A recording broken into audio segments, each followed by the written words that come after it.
বরণ করে নিল।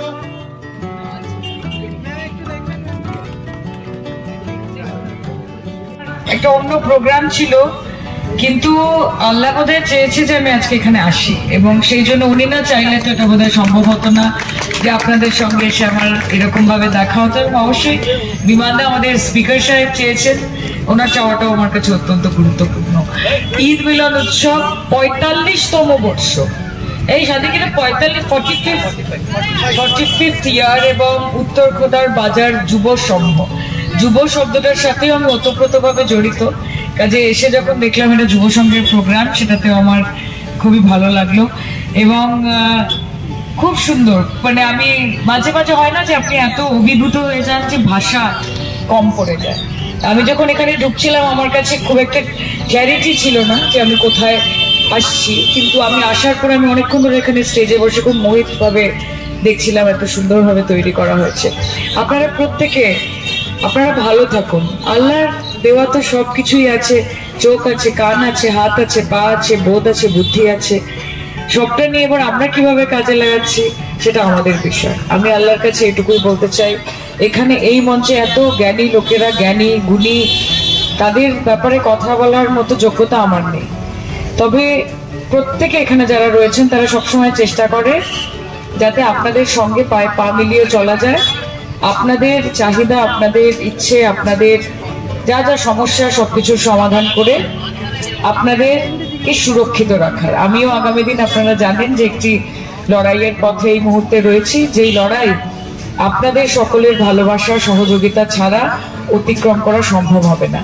কাজে আমাকেও যদি আপনারা মনে করেন যে আমি যোগ্য আগামী দিনে আপনাদের পাশে থাকার জন্য, তাহলে আপনাদের ভরসার হাতটা আমার মাথার উপর রাখবেন, আমার কাঁধের উপর রাখবেন, এবং আশীর্বাদ করবেন যেন বাকি এই মানুষগুলোর মতো আগামী দিনে আমি আপনাদের প্রত্যেকের সেবা করতে পারি। আমি আল্লাহকে এইটুকুই বলবো যে আমাদের এই পশ্চিমবঙ্গের মাটি শান্তি সম্প্রীতির মাটি, এখানে কোনো রকম বিভেদ কাজ করে না, কোনো রকম বিভাজন কাজ করে না।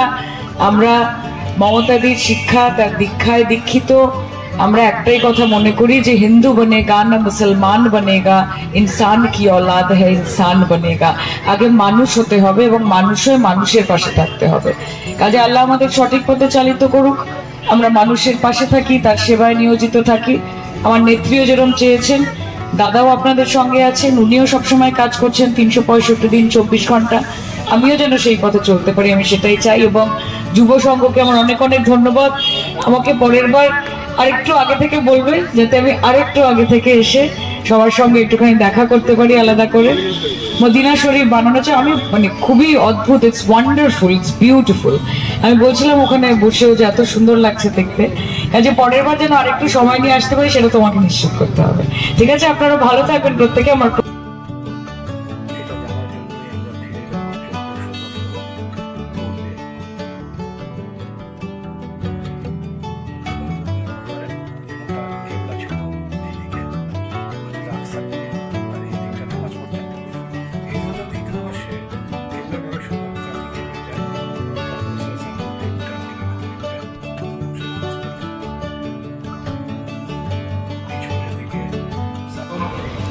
সবাইকে নমস্কার জানাই। আমরা খুব ব্যস্ততার মধ্যে রয়েছি, বুঝতেই পারছেন আপনারা।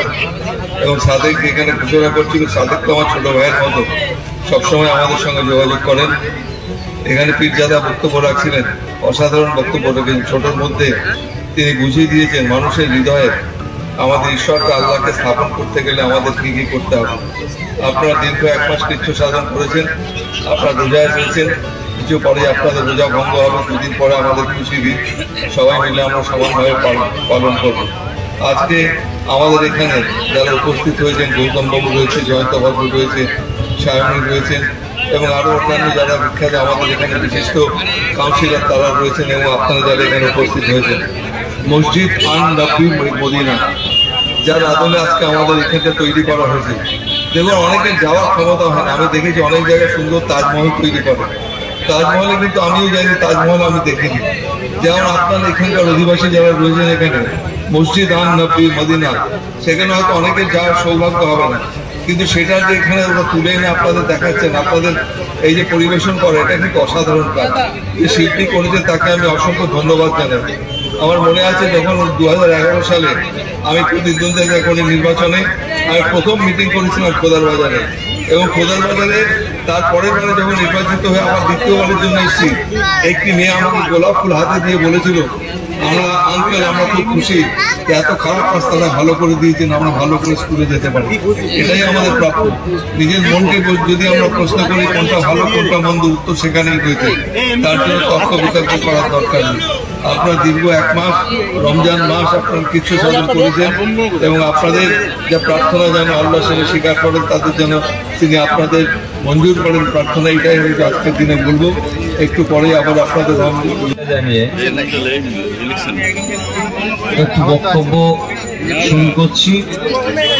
আপনারা সকলে বুঝতে পারছেন যে এই স্টেজে পশ্চিমবঙ্গ সরকারের ভারপ্রাপ্ত সমস্ত কর্মীগণ রয়েছেন, যারা সমাজের সঙ্গে যুক্ত, সমাজের উন্নয়নের লক্ষ্যে তারা কাজ করে যাচ্ছেন। আগামী দিনে কাজ করার জন্যেও তারা বদ্ধপরিক। তাই কাজ করার যাতে সুযোগ পায় তারা আপনাদের কাছে আপনাদের দোয়া চেয়েছেন। আজকে পবিত্র ঈদ উল ফিতর উপলক্ষে উত্তর খোদারবাজার যুব সংঘের পক্ষ থেকে 45তম ঈদ মিলন উৎসব শুভ সূচনা হলো। শুভ সূচনার আমাদের থিম মসজিদুল নবাবী, সেটা আজকে তার উদ্ঘাটন। দ্বিতীয় বৃহত্তম তীর্থস্থান, যা মদিনা শরীফ আরবে অবস্থিত, এবং এখানে হযরত মুহাম্মদ সাল্লাল্লাহু আলাইহি সাল্লামের সমাধি আছেন, এবং তিনি যে শান্তির বাণী সারা বিশ্বের মধ্যে ছড়িয়ে দিয়েছেন, তা মানুষের মধ্যে ছড়িয়ে দেওয়ার জন্যে আমাদের এই ক্ষুদ্র প্রয়াস আমরা নিয়েছি।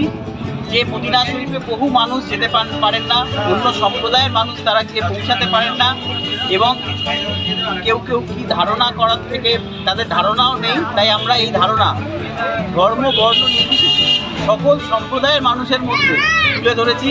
আমাদের শান্তির বার্তা হযরত মুহাম্মদ সাল্লাল্লাহু আলাইহি সাল্লাম মানুষের মধ্যে যে সৌভ্রাতৃত্বের বন্ধন ছড়িয়ে দিয়েছে, সেটাকে আরও আমরা উত্তর খোদাবাজারের পক্ষ থেকে আমরা সমস্ত জাতি বর্ণ নির্বিশেষে সমস্ত মানুষের মধ্যে সেই সৌভ্রাতৃত্ব আমাদের যেন সুদৃঢ় হয়, সেটা করার জন্যে আমরা এই টিম করেছি। এবং আমরা আশা করব সমস্ত মানুষ, সমস্ত বর্ণের, সমস্ত জাতের, সমস্ত ধর্মের মানুষ এখানে আসবেন, এবং তারা এখানে এসে এর মধ্যে মদিনা শরীফে কী আছে তারা প্র্যাকটিক্যালি দেখবেন, এবং তার একটা রিপ্লেকে এখানে দেখবেন, এবং প্র্যাকটিক্যালিটা ভিডিওতে দেখবেন।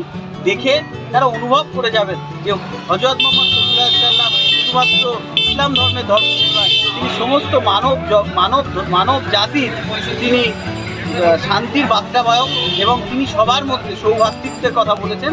সেটাই আমরা এখানে ফুটিয়ে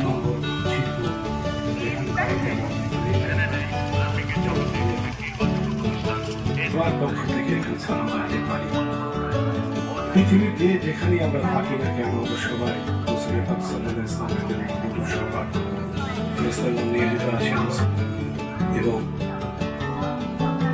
বলবো আসসালাতু ওয়াসসালামু আলাইকা ইয়া খলিফাতি রাসূলুল্লাহি আবু বকর রাদিয়াল্লাহু তাআলা। এরপর ডান দিকে একটু সরে এসে তৃতীয় ছিদ্র কাছে এসে দাঁড়াবো এবং বলবো আসসালামু আলাইকা ইয়া আমিরুল। এটা জানার জন্যই আমরা ফিরে যাব 1400 বছর পূর্বে।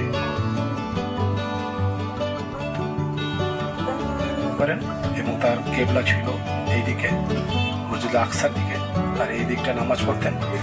হিজরতের দ্বিতীয় বর্ষে কেবলা ডাইরেকশন মক্কা থেকে হয়ে যায়, তখন রাসূল সাল্লাল্লাহু আলাইহি মসজিদটা এভাবে তৈরি করেন। প্রথম অংশে নামাজ পড়তেন, পিছনের দিকে